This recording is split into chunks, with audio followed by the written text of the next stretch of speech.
2024 के लोकसभा चुनाव से जुड़ी हुई हर खबर हम आपको पूरे 400 दिन तक दिखाने वाले हैं। काउंटडाउन चल रहा है, जिसमें अब 395 दिन बाकी हैं। चुनावों की सुगबुगाहट के साथ ही राजनीतिक दलों ने अपनी अपनी चाल चलनी भी शुरू कर दी है।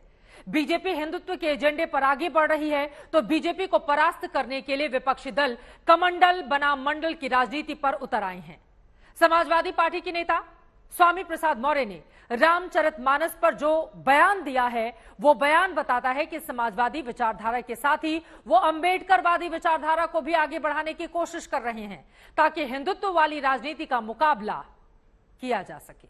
ये रिपोर्ट देखिए। मंगल भवन अमंगल हारी,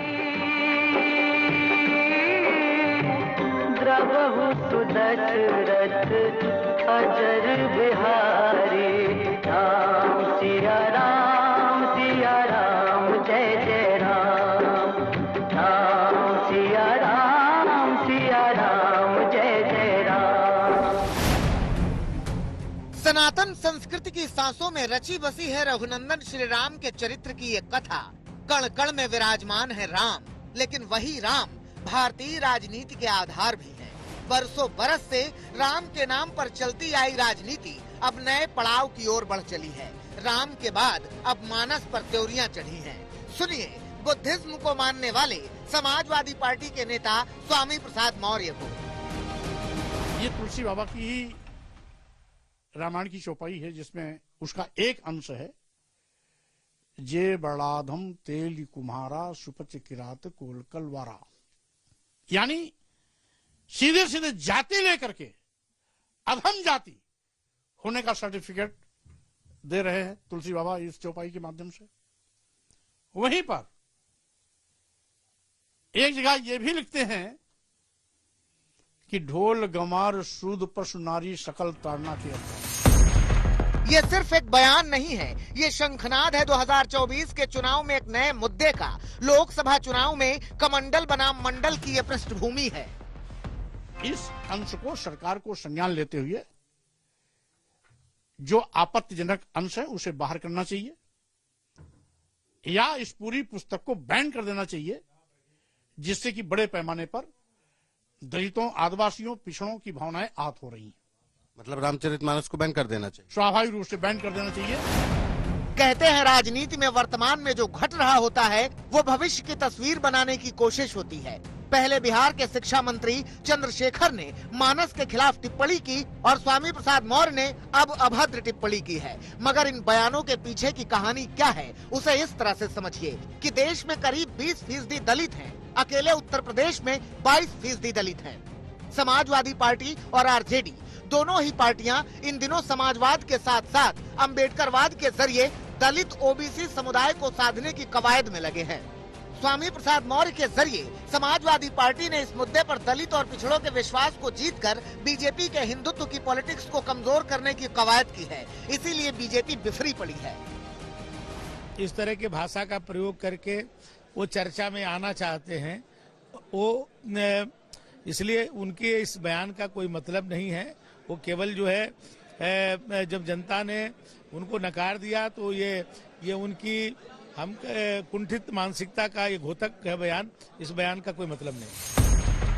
सबको मालूम है कि उत्तर प्रदेश और बिहार की राजनीति पिछले 3 दशक से ओबीसी समुदाय के इर्द गिर्द सिमटी हुई है। 2014 में नरेंद्र मोदी की सरकार बनने के बाद से ओबीसी समुदाय का बड़ा तबका बीजेपी के साथ है और पार्टी भी अपनी हिंदुत्व की सियासत के जरिए उनके विश्वास को बनाए रखने की कवायद में है।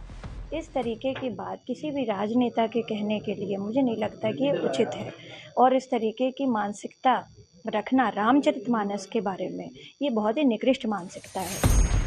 2019 के लोकसभा चुनाव के बाद से ही समाजवादी प्रमुख अखिलेश यादव अंबेडकरवादियों को भी गले लगा रहे हैं। बीएसपी के दलित मूवमेंट से जुड़े रहे तमाम नेताओं को समाजवादी पार्टी में मिला रहे हैं। इसीलिए बीजेपी आरोप लगा रही है कि अखिलेश यादव की शह पर यह बयान दिया गया है।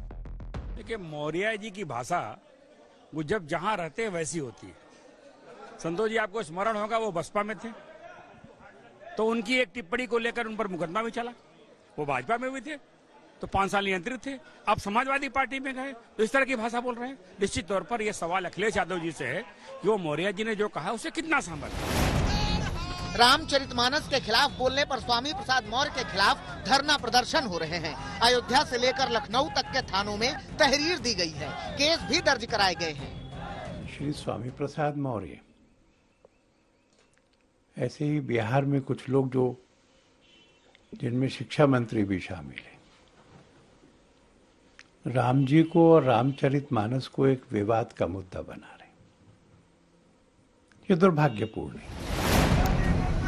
हिंदू धार्मिक संगठनों की शिकायत है कि जानबूझकर बिहार से लेकर उत्तर प्रदेश तक हिंदुओं की धार्मिक भावनाओं को ठेस पहुंचाने के लिए विवादित टिप्पणियां की जा रही हैं।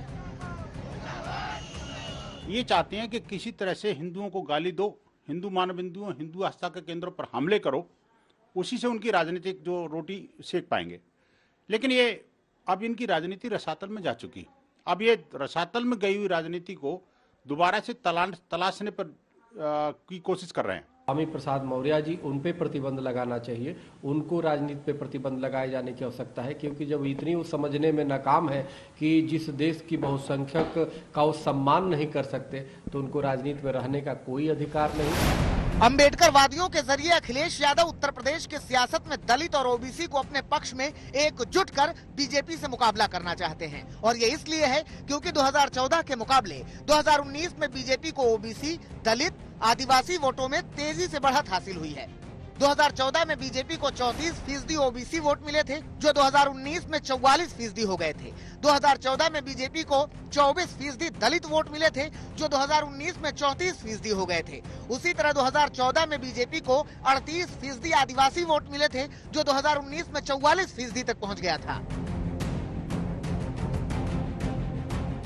मंडल आयोग की रिपोर्ट के आधार पर भारत में ओबीसी की आबादी 52% मानी जाती है। इसके अलावा दलित 15% और आदिवासी 8% हैं। ऐसे में ये कुल आबादी 75% से ज्यादा हो जाती है। साफ है कि स्वामी प्रसाद मौर्य यूपी में समाजवादी पार्टी की राजनीति में समाजवाद के साथ साथ अंबेडकरवादी चेहरा गढ़ना चाहते हैं, क्योंकि इस मुद्दे पर जितनी बहस जोर पकड़ेगी, उससे दलित और ओबीसी की सियासत भी राजनीतिक गुल खिलाएगी। आज तक ब्यूरो।